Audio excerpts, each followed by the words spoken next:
৩ বছর আগে ২০২১ সালের আগস্টে তালেবান আফগানিস্তানের ক্ষমতা দখল করে। এই ঘটনাটি পাকিস্তানের জন্য ছিল অনেকটা বিজয়ের মতো।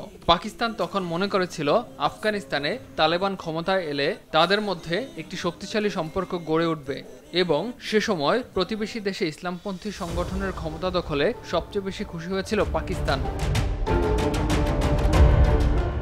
২ দশক ধরে ঘনিষ্ঠ মিত্র ছিল পাকিস্তান ও আফগানিস্তান।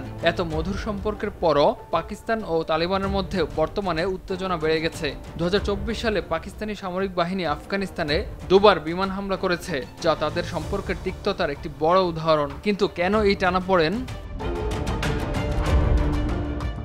প্রায় ২০ বছর ধরে আফগানিস্তানে তালেবান একটি সুসংগঠিত ও দীর্ঘমেয়াদী বিদ্রোহ চালিয়ে গেছে। যুক্তরাষ্ট্রের নেতৃত্বাধীন ৪০টিরও বেশি দেশের একটি বিশাল সামরিক জোটের বিরুদ্ধে লড়াই করেছে। সে সময় তালেবান যোদ্ধারা পাকিস্তানে, বিশেষত আফগানিস্তান সীমান্তবর্তী অঞ্চলগুলোতে আশ্রয় পেয়েছিলেন।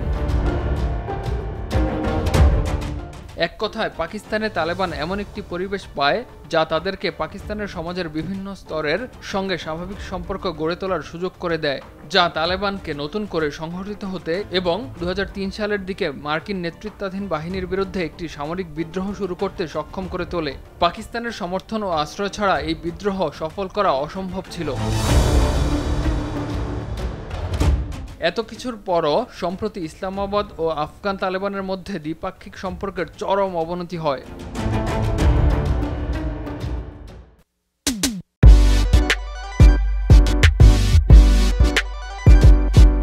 গেল সপ্তাহে হঠাৎই প্রতিবেশী দেশের ভেতরে দফায় দফায় বিমান হামলা চালায় পাকিস্তান। ভয়াবহ সে হামলায় নারী শিশুসহ নিহত হয় অন্তত ৫১ আফগান। নিজেদের ওপর হওয়া হামলার পাল্টা জবাবও দিয়েছে আফগানিস্তান।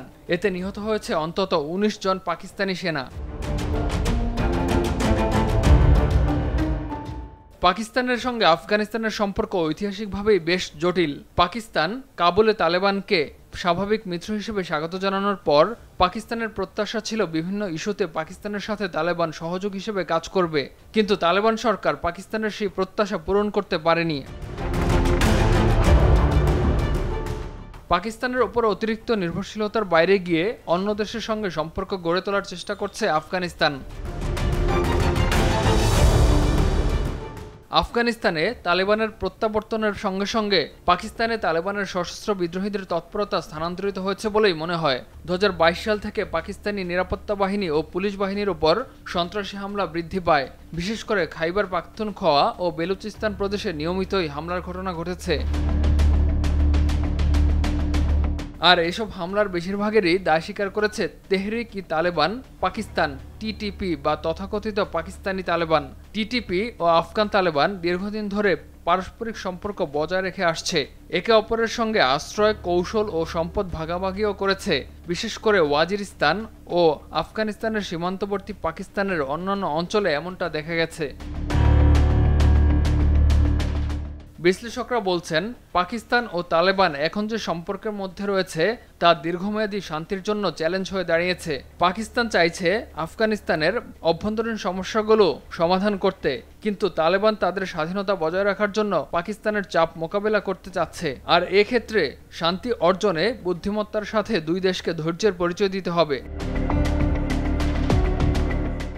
মধ্য এশিয়া ও দক্ষিণ এশিয়াকে সংযুক্ত করেছে পাকিস্তান ও আফগানিস্তান। তাই দেশ দুটির আঞ্চলিক অর্থনৈতিক হাব হয়ে ওঠার বিপুল সম্ভাবনা রয়েছে। তবে দুঃখজনকভাবে নেতৃত্ব, রাজনৈতিক সদিচ্ছার অভাবে গত এক প্রজন্ম ধরে দুই দেশের ৩০ কোটি মানুষের সমৃদ্ধি ব্যাহত হচ্ছে। ইমতিয়াজ আহমেদ, RTV।